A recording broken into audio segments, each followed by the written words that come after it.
نبی کل برہان کل نور مجسم فخر آدم و بنی آدم جانے کائنات حضور رونق کائنات روح کائنات ایمان کائنات بزم کائنات حضور جانے جہان کائنات اور باعث تخلیق کائنات احمد مجتبی آقا دو سرا جناب حضرت محمد مصطفیٰ صلی اللہ علیہ وآلہ وسلم کی بارگاہ بے کس پناہ کے اندر ہدیہ درود و سلام کا نذرانہ عقیدت و محبت عرض کرنے کے بعد میرے نہایت ہی واجب الاحترام سامعین و حاضرین السلام علیکم ورحمۃ اللہ وبرکاتہ۔ وعلیکم السلام ورحمۃ اللہ وبرکاتہ۔ آج مجھے جس موضوع سخن پر مالک کریم نے لب کشائی کا شرف عطا فرمایا ہے اس کا عنوان ہے، بہت ہی خوبصورت عنوان ہے، نماز کا طریقہ اور نماز کے مسائل۔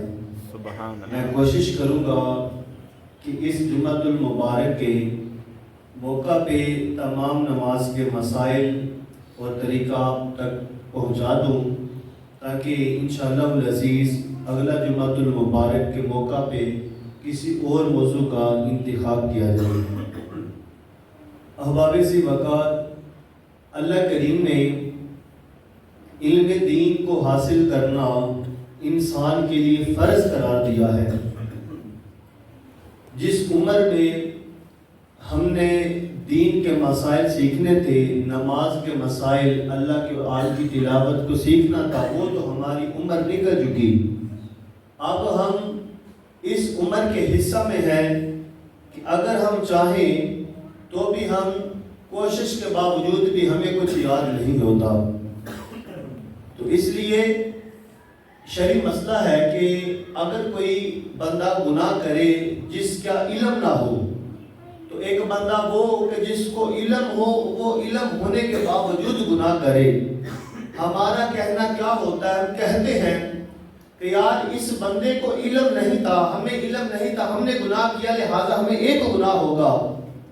جس بندے کے پاس علم دینیا تھا، جس نے فرض علوم حاصل کیا ہوا تھا، اگر وہ گناہ کرتا ہے تو ہم کہتے ہیں اس کے یہ دو گناہ ہے، بلکہ ایسی بات نہیں۔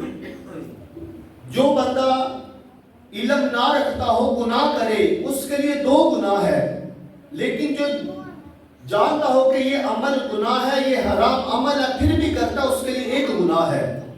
وہ کیوں؟ علماء فرماتے اس لیے کہ یہ دین کا علم حاصل کرنا فرض تھا۔ انسان تجھ پہ دین کا علم حاصل کرنا فرض تھا، حلال و حرام کا علم حاصل کرنا فرض تھا، تو نے اللہ کے اس دین کے علم کو حاصل نہیں کیا، اور ایک وہ گناہ جو تو نے اس کا علم نہیں حاصل کیا، ایک وہ گناہ تجھے ہو رہا ہے، ایک تو نے جو گناہ کا ارتکاب کیا، ایک گناہ وہ تجھے ہوا۔ تو جس بندے کو یہ علم تھا یار یہ چیز جائز ہے یا ناجائز، تو اس نے اگر وہ کیا تو اس کو ایک گناہ ہوگا جو اس نے سرزد کیا ہے، جو اسے اس کے ہاتھوں سے سرزد ہو گیا ہے، اس کا گناہ اسے حاصل ہوگا۔ احباب ذی وقار، نماز بھی، نماز کے مسائل بھی، یہ بھی حاصل کرنا، ان کی تعلیم کو حاصل کرنا فرض عین ہے کہ نماز کو کیسے پڑھا جائے، نماز کی شرائط کتنی ہیں، اس کی سنتیں کتنی ہیں، واجبات کتنے ہیں، اور نماز کے فرائض کتنے ہیں۔ آج ہمیں دنیا بھر کی ہر چیز ہمیں پتا ہے، فقط ایک چیز نہیں پتا، ہمیں نماز کے مسائل نہیں پتا۔ احباب ذی وقار، آج نماز کے مسائل سیکھنے کے لیے آپ تشریف فرما ہے، انشاءاللہ آپ کے ذریعے سے میری بھی اصلاح ہوگی۔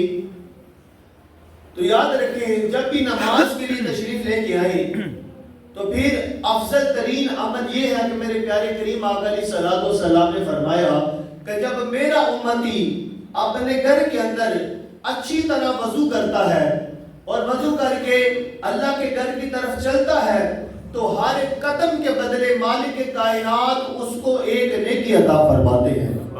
اللہ ایک درجہ بلند فرماتا ہے اور اللہ ایک گناہ معاف فرماتا ہے۔ اگر گھر کے اندر پانی میسر نہ ہو یا کسی وجہ سے گھر میں وضو نہ کرے تو مسجد میں آ کے کرے. مسجدوں میں بھی یہ سہولتیں موجود ہیں اور اچھے طریقے سے موجود ہے. مسجدوں میں آئے اچھے طریقے سے وضو کرے. وضو کے 4 فرائض ہیں.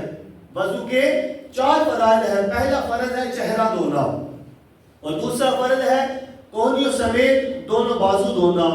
تیسرا فرض ہے سر کا مسح کرنا اور چوتھا فرض ہے دونوں پاؤں ٹخنوں سمیت دھونا. یہ وضو کے 4 فرض ہیں. ان میں سے اگر ایک بھی حصہ، مثال کے طور پہ آپ بازو دھوتے ہیں، آپ بازو دھوتے ہیں اور بازو دھوتے ہوئے اگر ایک بال کے برابر بھی جگہ خشک رہ جاتی ہے، یا پاؤں دھوتے ہیں، چہرہ دھوتے ہیں، ایک بال کے برابر بھی جگہ خشک رہ جاتی ہے، ہمارا وضو مکمل نہیں ہوگا، بلکہ ہوگا ہی نہیں جب تک کہ جو شرعی حدود مقرر ہے، چہرہ ہتھوڑی کے نیچے تک اور سر کے بالوں سے لے کے چہرے کی جتنی بھی گلائیاں کانوں کی لو سے لے کے یہ تمام چہرہ دھونا فرض عین ہے. اسی طرح بازو کا کونیوں سمیت دھونا یہ بھی فرض عین ہے اور پاؤں کا ٹخنوں سمیت دھونا یہ بھی فرض عین ہے. اس کے علاوہ وضو کی 13 سے 14 سنت مبارکہ ہے. سب سے پہلی سنت مبارکہ ہے وضو کی نیت کرنا، طہارت کی نیت کرنا.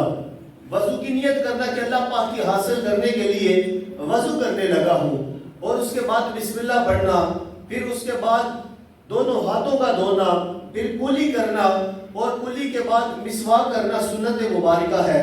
اور مسواک کے اندر شارحین لکھتے ہیں، محدثین لکھتے ہیں کہ سوائے موت کے ہر بیماری کا حل اللہ تعالیٰ نے مسواک کے اندر رکھ دیا ہے. یہ سنت مبارکہ ہے. اس سنت کو زندہ کرے، اپنے گھروں کے اندر مسواک رکھے، گاہے بگاہے آپ مسواک کیا کریں. اور یاد رکھیں کہ ہم ایسے وضو کر کے آتے ہیں، نماز ادا کرتے ہیں، ہمیں ایک نماز کا ثواب حاصل ہوتا ہے. جو مسواک کے ساتھ وضو کیا جائے، اس وضو سے نماز پڑھی جائے، اللہ اس نماز کا 27 نمازوں کا ثواب عطا فرماتا ہے. اتنی زیادہ فضیلت اور برکت ہے مسواک کی. مسواک کرنا، اس کے بعد دائیں ہاتھ سے ناک میں پانی چڑھانا، بائیں ہاتھ کی چھوٹی انگلی سے ناک کو صاف کرنا، اور ہر وضو والے حصے کو 3 بار دھونا، اور پورے سر کا ایک ہی بار مسح کرنا، داڑھی ہو تو اس کا خلال کرنا. اس کے بعد کانوں کا مسح کرنا. گردن کا جو ہم مسح کرتے ہیں یہ مستحب عمل ہے، یہ سنت عمل نہیں، یہ مستحب عمل ہے. جو ہم الٹے ہاتھ سے گردن کا مسح کرتے ہیں یہ مستحب عمل ہے، سنت نہیں ہے. اور اس کے بعد ہاتھوں اور پاؤں کی انگلیوں کا خلال کرنا یہ بھی سنت مبارکہ ہے. احباب ذی وقار، جب بندہ وضو کے بعد اپنی شہادت والی انگلی کو قبلہ کی جانب اللہ تعالیٰ کی طرف، آسمانوں کی طرف بلند کر کے کلمہ شہادت پڑھتا ہے، اللہ کریم اپنے اس بندے کے لیے جنت کے تمام دروازوں کو کھول دیتا ہے. سبحان اللہ، ماشاء تو یہ کامل وضو ہے. اس طرح کامل وضو کر کے نماز ادا کرنا. یاد رکھیں کہ اگر وضو کامل نہ ہو، وضو ہی مکمل نہ ہو، تو پھر نماز کامل کیسے ہوگی؟ اس لیے نماز کامل کے لیے اپنے وضو کو کامل بنائیں، وضو اچھے طریقے سے کر کے آیا کریں. آپ کو پتہ کہ اکثر آئمائی مساجد جو ہے نماز میں اکثر غلطی ہو جاتی ہے. اس کی وجہ کیا ہے؟ نبی رحمت صلی اللہ علیہ وسلم ایک دفعہ آپ نماز پڑھا رہے تھے تو آقا علیہ الصلوۃ والسلام کو بھی اسی طرح مشابہ کی صورت ہوئی. تو یہ تو تلقین امت کی اصلاح کے لیے تھا کہ حضور علیہ الصلوۃ والسلام نماز کے بعد جب فارغ ہوئے، آقا علیہ الصلوۃ والسلام نے فرمایا کہ صحابہ، تم میں سے آج کسی ایک کا وضو کامل نہیں جس کی وجہ سے آج نماز کے اندر غلطی لگ گئی، مشابہ لگ گیا. اس لیے نمازیوں کو بھی چاہیے کہ کامل وضو کر کے مسجد کے اندر آیا کرے، کامل وضو کر کے. اور حضور نبی رحمت صلی اللہ علیہ وآلہ وسلم، آپ کا امتی جب وضو کرتا ہے تو اللہ کریم جو حصہ دھوتا ہے، اللہ کریم اس حصے کے اللہ گناہوں کو معاف فرماتا ہے. جب وضو کرتے وقت اللہ کریم اپنی رحمتوں کا نزول کرتا ہے کہ بندے کے گناہوں کو معاف فرماتا ہے. تو جب بندہ اللہ کی بارگاہ میں کھڑا ہو کے تکبیر تحریمہ پڑھتا ہے تو اللہ کریم بندے کے تمام گناہوں کو معاف فرما دیتا ہے. اس لیے وضو کامل کیا کرے، کامل وضو کر کے آپ مسجدوں میں آیا کریں. اس کے بعد آپ تکبیر تحریمہ پڑھیں. قد افلح المؤمنون الذین هم فی صلاتهم خاشعون. اللہ کریم نے فرمایا کہ تحقیق وہ مومن فلاح پاگے دنیا میں بھی اور آخرت میں بھی. مولا کون سے مومن؟ مالک فرماتا ہے کہ جو اپنی نمازوں میں خشوع اور خضوع کی کیفیت کو پیدا کرتے ہیں, جو عجز و نیاز کرتے ہیں. خشوع خضوع کیا ہے؟ دل کی کیفیت کا نام ہے کہ جب بندہ اللہ کی بارگاہ میں کھڑا ہو, اپنا دل جو ہے اللہ کو دے دے, اپنی دل و جان اللہ کے حوالہ کر دے. اب انشاءاللہ اس طرف آتے ہیں. یاد رکھیں کہ نماز کی 6 شرائط ہیں. نماز کی کتنی شرائط ہے؟ سبھی بولے کتنی شرائط ہے؟ 6 شرائط ہے اور 7 فرائض ہیں. میں نے الحمدللہ تعالی پہلے بھی چند سال پہلے اپنے نمازیوں کو یہ مکمل طور پہ بتائے, لیکن یاد دہانی کے لیے کیونکہ موضوع ہے نماز کا طریقہ اور مسائل. تو یہ 6 شرائط ہیں. ان میں سے پہلی شرائط ہے طہارت. پہلی شرط کیا ہے؟ طہارت. طہارت کا مطلب ہے پاکیزگی, اور پاکیزگی کے 3 درجے ہیں. جسم کا پاک ہونا, لباس کا پاک ہونا, جس جگہ ہم نماز ادا کر رہے ہیں اس جگہ کا پاک ہونا. ویسے تو حضور نبی پاک علیہ السلام نے فرمایا, اے لوگوں اللہ نے پوری روح زمین تمہارے نبی کے لیے مسجد بنا دی ہے کہ جب بھی جہاں بھی وقت ملے, جہاں نماز کا وقت ہو, اگر مسجدوں سے دور ہو اور نماز کا وقت ہو جائے وہاں پہ بھی آپ نماز ادا کر لیا کریں کہ اللہ کریم نے پوری روح زمین کو مسجد بنایا ہے. یاد رکھیں جو ہمارے کسان بھائی ہیں جب یہ اپنے فصلوں کے اپنی جگہ پہ نماز وہاں پہ ادا کرے تو کوشش کیا کرے کہ خشک جگہ کا انتخاب کیا کرے. خشک جگہ کا انتخاب کیا کرے نماز کے لیے. پہلی شرط ہے طہارت, جسم کا پاک ہونا, کپڑوں کا پاک ہونا, اور جس جگہ نماز ادا کر رہے ہیں اس جگہ کا پاک ہونا. یاد رکھیں یہ تو ظاہری پاکی ہے. جب آپ نماز کے لیے آئیں تو اپنے دل کو بھی پاک کریں. اپنے دل کے اندر کسی کا بغض لے کے اللہ کی بارگاہ میں نہ آئے. تمام انسانیت جتنی بھی روح زمین میں بسنے والے مسلمان ہیں, چاہے وہ ہمارے عزیز و اقربا میں ہو. ظاہر ہے ہمارے عزیز و اقربا سے ہی آئے دن ہماری جناب والا سخت لہجوں کا ہمیں سامنا کرنا پڑتا ہے گلی محلے والوں سے.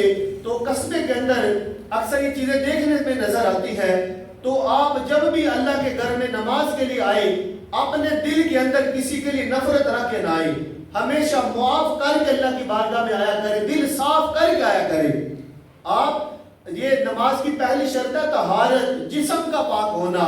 ارے جسم کا پاک ہونا تو یہ ظاہری پاکیزگی ہے نا, دل کا پاک ہونا یہ باطنی پاکیزگی ہے.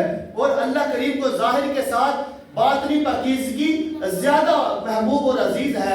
اس لیے اپنے دلوں کو پاک کر کے آیا کریں. جب بھی اللہ کے گھر میں آئے دلوں سے بغض, حسد, نفرت نکال کے بلکہ محبتیں لیے ہوئے, اللہ کی مخلوق کے لیے محبتیں لیے ہوئے آپ مسجدوں میں آیا کریں. اب آپ اسی وقار پہلی شرط طہارت. دوسری شرط ہے ستر عورت. ناف سے لے کے گھٹنوں تک کا حصہ جو ہے اس دور کی بات ہے, یہ 1450 سال پہلے کی بات ہے کہ جب کپڑے مہیا نہ ہوا کرتے, جب بہت زیادہ جو لباس ہے وہ مہیا نہ ہوا کرتا, تو اس وقت کی یہ بات ہے کہ ناف سے لے کے گھٹنوں تک کا حصہ جو ہے اس کا چھپانا. آج تو اللہ کریم نے آج امت مسلمہ پہ بڑا رحم فرمایا ہے.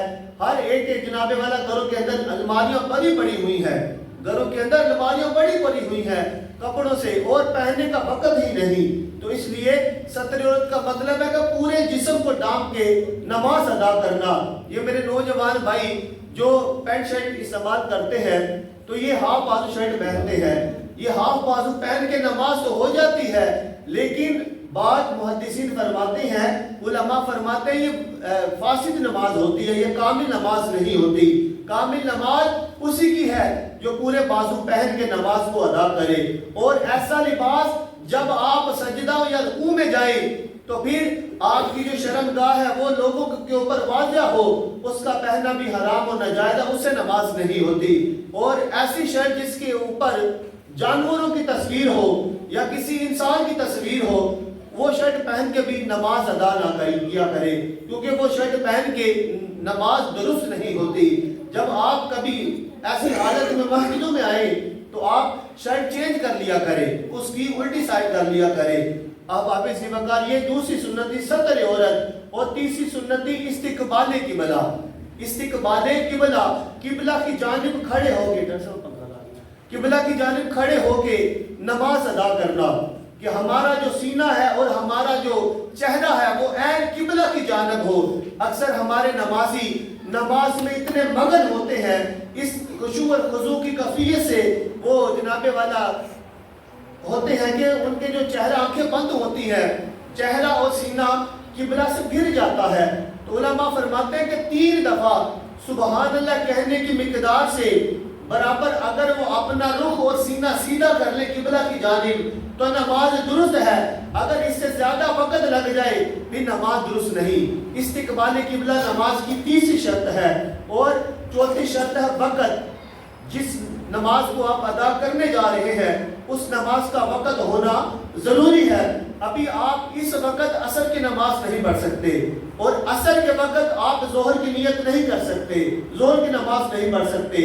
یہ نماز کی چوتھی شرط ہے کہ جون سی نماز آپ نے پڑھنی ہے اس نماز کا وقت ہونا، اور 5ویں شرط ہے نیت۔ جس نماز کو آپ ادا کرنے لگے ہیں اس کی نیت کریں، یہ نہیں کہ نماز مغرب ادا کرنی ہے اور نیت عشاء کی ہو رہی ہو، ایسا نہ ہو۔ وقت اور نیت یہ دونوں تقریباً سیم چیزیں ہیں۔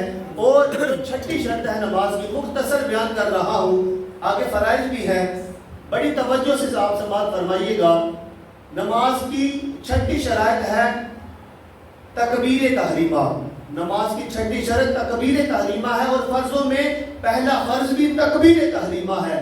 یہ اس کی اتنی تائید آئی ہے کہ یہ شرائط میں بھی رکھ دی گئی، اور فرائض میں، شرائط میں سب سے آخری شرط اور فرائض میں سب سے پہلا فرض ہے۔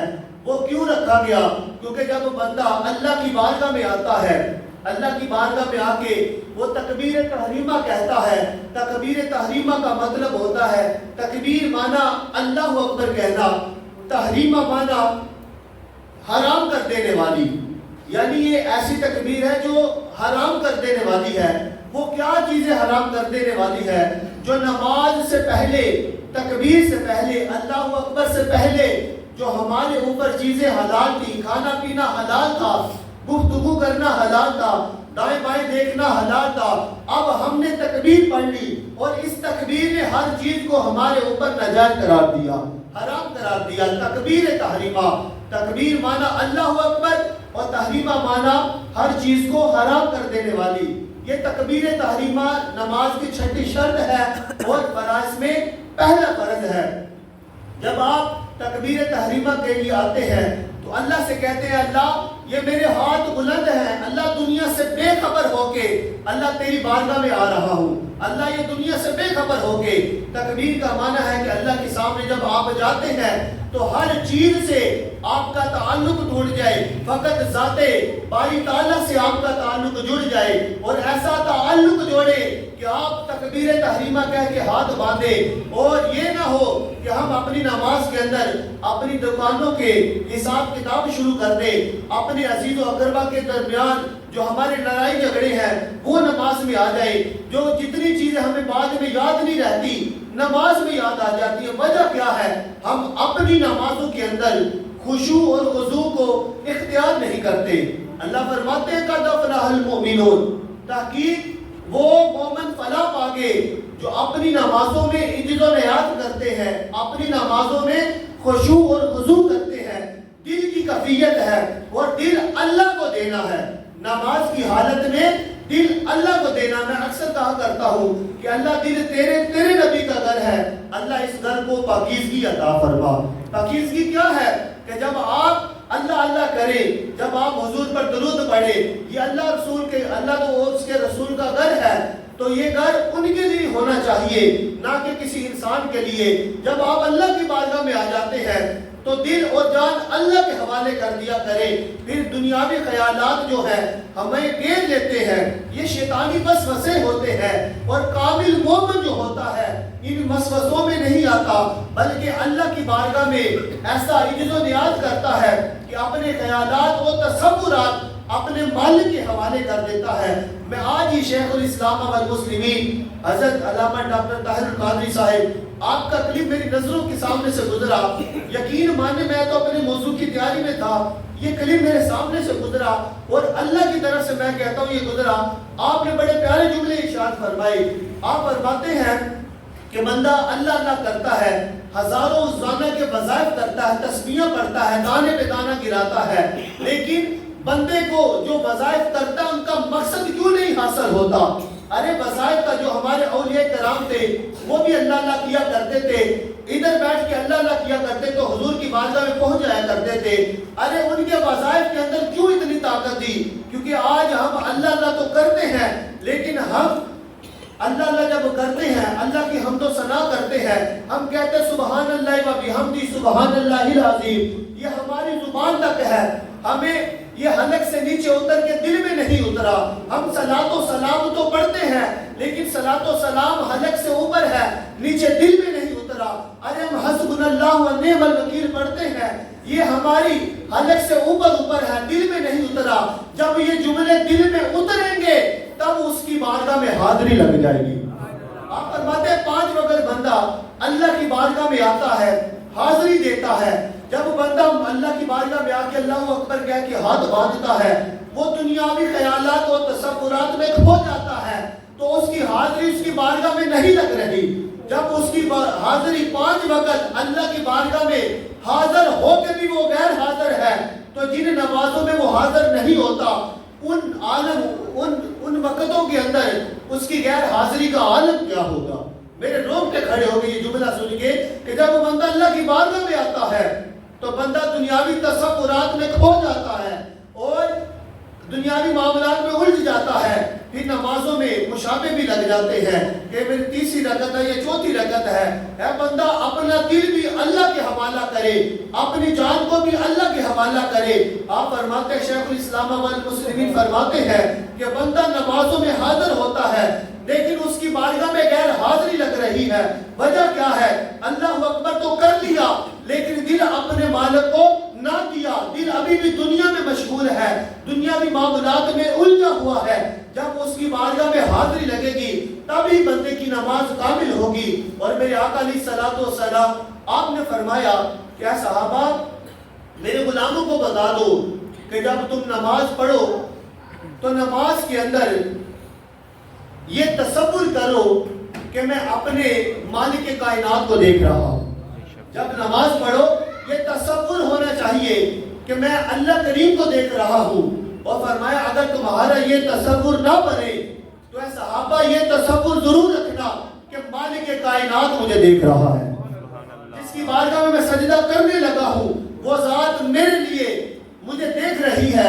اور حضور فرماتے ہیں کہ جب بندہ مومن نماز کے لیے اللہ اکبر کہہ کے قبلہ رخ کھڑا ہوتا ہے تو جو جنت میں اسے حوریں ملی ہوتی ہیں، اللہ کرے اللہ ہم سب کو مرنے کے بعد جنت عطا فرمائے، جنت الفردوس کا اللہ داخلہ عطا فرمائے۔ حضور فرماتے ہیں جب بندہ نماز میں کھڑا ہوتا ہے تو پھر اللہ کریم نے جو اسے جنت میں حوریں دینی ہوتی ہیں اس کے نکاح کے اندر وہ حوریں اس بندہ مومن کا استقبال کرنے کے لیے سامنے کھڑی ہوتی ہیں۔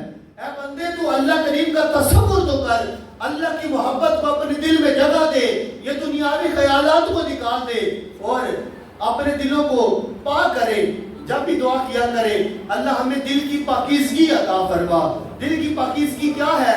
دنیا کی ناجائز محبت دلوں سے نکل جائے، بس ایک ہی فکر رہ جائے، اللہ کی فکر رہ جائے، اس کے رسول کی فکر رہ جائے، اللہ اور اس کے رسول کی جگہ دل کے اندر بس باقی رہے اور کسی دوسری چیز کی محبت باقی نہ رہے۔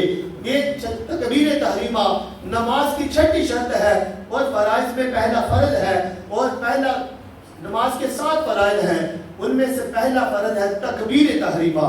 نماز کا پہلا فرض تکبیر تحریمہ، اللہ اکبر کہہ کے ہاتھوں کو باندھ لینا اور اللہ رب العزت کی بارگاہ میں با ادب عزت و نیاز سے کھڑے ہونا۔ جناب فاروق اعظم رضی اللہ تعالی عنہ جب آپ حضور نبی رحمت صلی اللہ علیہ وسلم آپ کی بارگاہ میں کھڑے ہوتے نا تو جناب فاروق اعظم رضی اللہ تعالی عنہ آپ کے کھڑے ہونے کا انداز کیا ہوتا؟ آپ دونوں ہاتھوں کو اس طرح باندھ لیتے، ناک کے اوپر باندھتے اور اپنے سر کو جھکا کے سرکار دو عالم صلی اللہ علیہ وسلم کے سامنے کھڑے ہوتے۔ جب بھی حضور فرماتے اے خطاب کے بیٹے جناب عمر آپ سر نہ اٹھاتے، جی حضور یا رسول اللہ حکم فرمائے غلام حاضر ہے، آپ اپنے سر کو نہ اٹھایا کرتے۔ ارے ان لوگوں کا حضور کے ادب کا یہ عالم ہے، تو سوچو مالک کائنات کی بارگاہ میں جب وہ کھڑے ہوتے ہوں گے تو کیا عالم ہوگا؟ جب وہ اللہ کی بارگاہ میں کھڑے ہوتے ہوں گے تو ان کے ادب کا کیا عالم ہوگا؟ نماز کی حالت کے اندر مختلف فقہ کے اندر آپ مکاتب فکر کے بہت زیادہ لوگ ہوتے ہیں اکثر مجالس کے اندر، محافل کے اندر، مجمع کے اندر، تو سب کا ادب کرنا چاہیے۔ تو میں آپ سے ایک سوال کرتا ہوں، تمام مکاتب فکر کے لوگ اپنے اپنے ائمہ محدثین کی روح سے ان کی توضیح تشریح کے مطابق، ان کی تقلید کے مطابق نمازیں ادا کرتے ہیں۔ کوئی ہاتھوں کو چھوڑ کے ادا کرتا ہے، کوئی ہاتھ سینے پہ باندھ کے نماز ادا کرتا ہے۔ یار مجھے بتائیں ادب والا طریقہ کیا ہے؟ اپنے ایمان سے بتا دیں کہ آج اگر ہم کسی کے سامنے کھڑے ہو، کسی بڑے افسر کے سامنے یا جج کے سامنے، ہماری نظریں بھی جھکی ہوتی ہیں، ہمارے ہاتھ بھی بندھے ہوتے ہیں، تو یا جب وہ مالک کائنات کے سامنے بندہ مومن کھڑا ہو تو یار پھر کیا عالم ہونا چاہیے ہے؟ سب سے زیادہ ادب اور عزت کے لائق جو ذات ہے وہ خالق کائنات کی ذات ہے۔ اللہ کے سامنے جب بھی کھڑے ہو ادب کے ساتھ سر کو جھکائے ہوئے اور نظریں جھکائے ہوئے دائیں بائیں نہ دیکھا کرے، نماز کی حالت میں دائیں بائیں نہ دیکھا کرے، اپنی نظروں کو جھکا لیا کرے اور با ادب ناف کے اوپر آپ ہاتھ باندھا کرے۔ ناف کے اوپر جو حصہ ہے تھوڑا سا، اس کے بعد نمازی حضرات ناف کے نیچے ہاتھ باندھتے ہیں۔ یاد رکھیں یہ مختلف جو علماء کرام ہیں انہوں نے اپنی اپنی توضیح و تشریح بیان کی ہے، لیکن جو سب سے بہترین طریقہ ہے ہاتھ باندھنے کا وہ ناف سے اوپر والا جو حصہ ہے وہاں پہ آپ ہاتھوں کو باندھا کریں۔ اور ہاتھوں کے باندھنے کا طریقہ یہ ہے کہ یہ جو آپ کی 3 انگلیاں ہیں یہ آپ کی کلائی کے اوپر ہونی چاہیے۔ یہ انگوٹھے والی انگلی اور چھوٹی انگلی، اس سے آپ نے کلائی کو پکڑا ہوا ہو۔ اور بعض نمازی ایسے ہوتے ہیں جو ایسے نماز ادا کرتے ہیں، ان کا طریقہ یہ ہوتا ہے کہ وہ ایسے نماز ادا کرتے ہیں۔ یہ کسی بھی مکاتب فکر کے اندر آپ دیکھ لیں کہ یہ کہیں بھی سنت نہیں ہے۔ آپ نے اگر ہاتھ یہاں پہ باندھے ہیں تو کوئی کتب کے اندر ملتا ہے ٹھیک ہے جی اوپر ہاتھ باندھنا سنت ہے، باندھ لے، ہاتھ کو چھوڑ کے نماز ادا کیا۔ 1-2 کتاب ایسی ہے جس کے اندر 1-2 روایت ملتی ہے کہ آپ پڑھ سکتے ہیں، ہاتھ کھول کے بھی پڑھ سکتے ہیں، لیکن یہ جو طریقہ یہ کہیں نہیں ملتا۔ یہ جو ہاتھ باندھنے کا طریقہ ہے یہ کہیں بھی نہیں ملتا۔ آپ جب بھی نماز کو ادا کریں آپ بڑے ہی ادب کے ساتھ اللہ کی بارگاہ میں کھڑا ہوا کریں اور اس طرح ہاتھوں کو باندھا کریں۔ اس طرح دونوں انگلیوں نے کلائی کو جکڑا ہوا ہو، 3 انگلیاں کلائی کے اوپر ہو، اور ادب کے ساتھ اور عجز و نیاز کے ساتھ اللہ کی بارگاہ میں حاضر ہوا کریں۔ اپنے دلوں سے دنیاوی خیالات کو، تصورات کو نکال دیا کرے، بس ایک ہی خیال ہو، اس ذات کا خیال ہو جس ذات کے سامنے ہم کھڑے ہیں۔ اور آخری بات میں کرنا چاہتا ہوں، میں اکثر کہا کرتا ہوں لوگوں نماز کو ترجمے سے پڑھو، نماز کا ترجمہ یاد کرو۔ جب آپ نماز کو ترجمے سے پڑھیں گے تو جب آپ سبحانک اللہم و بحمدک اللہ کی حمد و ثنا تسبیح و تہلیل کا ترجمہ پڑھیں گے نا کہ آپ اللہ کو کہہ کیا رہے ہیں، جو اللہ کی شان ہے، اللہ کی شان وراء الورا ہے۔ یہ جملے چھوٹے ہیں لیکن جب آپ کو ان جملوں کا پتہ چلے گا تو آپ اپنے دل کے اندر ٹھنڈک محسوس کریں گے۔ جب آپ پڑھیں گے الحمدللہ رب العالمین، تمام تعریفیں اس خالق کائنات کے لیے ہے جو تمام جہانوں کو پالنے والا ہے۔ اب بندہ سوچے یار ایک جہان تو یہ ہے، ایک جہان وہ ہے، یہ تمام جہان کون سے ہیں؟ جب آپ یہ پڑھیں گے یار اس کے علاوہ بھی کوئی اور جہان ہے جو خالق کائنات نے بنائے ہیں، تب رب کائنات کی محبت دلوں میں بسے گی۔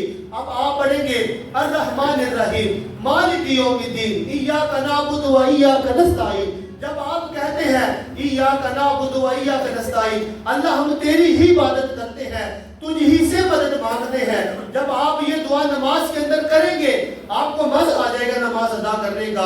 ایاک نعبد و ایاک نستعین اہدنا الصراط المستقیم، اللہ ہمیں سیدھا راستہ دکھا، صراط الذین انعمت علیہم، اللہ راستہ ان لوگوں کا جن پر تو نے انعام کیا۔ تو اب انعام اللہ نے کن لوگوں پہ کیا؟ اگر آپ حضور علیہ السلام سے پہلے دیکھیں تو انبیاء پر اللہ کریم نے احسان فرمایا۔ اللہ تعالیٰ نے انبیاء کرام علیہ السلام ان پر نعمتوں کو تمام کیا. حضور جان عالم صلی اللہ علیہ وآلہ وسلم آپ پر اللہ تعالیٰ نے انعامات کی برسات فرمائی. اور اگر آپ حضور علیہ السلام آپ کو دیکھیں, آپ کی امت میں دیکھیں, تو پھر اولیاء کرام ہے. صراط الذین انعمت علیہم, اللہ چلا ہمیں ان کے راستے پر جن اولیاء پر اللہ تو نے انعام فرمایا. اللہ ہمیں حضور غوث پاک آپ کے نقش قدم پہ چلا, حضور دادا صاحب کے نقش قدم پہ چلا. اللہ ہمیں سخی سلطان باہو آپ کے نقش قدم پہ چلا. یہ وہ لوگ ہیں کہ جو راہ راست پہ تھے, صراط الذین انعمت علیہم کے مصداق تھے.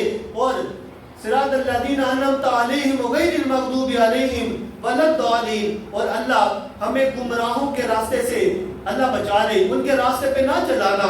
جب آپ نماز ترجمے سے پڑھیں گے, ترجمہ ہر لفظ کے ساتھ دل اور جان کے اندر, دل و دماغ کے اندر جب یہ ترجمہ گھومے گا نا, تو پھر دنیاوی تصورات خیالات نہیں آئیں گے. جب آپ کہیں گے قل هو اللہ احد, اے نبی آپ فرما دے ہمارا مالک ایک ہے, اللہ الصمد, اللہ بے نیاز ہے, لم یلد ولم یولد ولم یکن له کفوا احد, نہ اللہ کو کسی نے جنا نہ اس نے کسی کو جنا, اور وہ اکیلا ہی عبادتوں کے لائق ہے, وہ اکیلا ہی مالک کائنات ہے, خالق کائنات ہے, مدبر کائنات ہے. جب آپ نمازوں کو ترجمے سے پڑھیں گے تو یقیناً آپ کی نمازیں درست بھی ہوگی, کامل بھی ہوگی, اور نماز پڑھ کے اطمینان قلبی بھی نصیب ہوگا, اور سکون ذہنی بھی نصیب ہوگا. ہماری زندگی میں بھی برکت ہوگی, ہمارے معاملات کے اندر بھی برکتیں ہوگی. احباب ذیبقار, جو لوگ نمازیں ادا کرتے ہیں, جن کی نمازیں کامل ہوتی ہیں, ان کے چہرے بھی اللہ کریم کے نور سے مزین ہو جاتے ہیں, پھر ان کے چہرے بھی چمکتے دمکتے ہیں.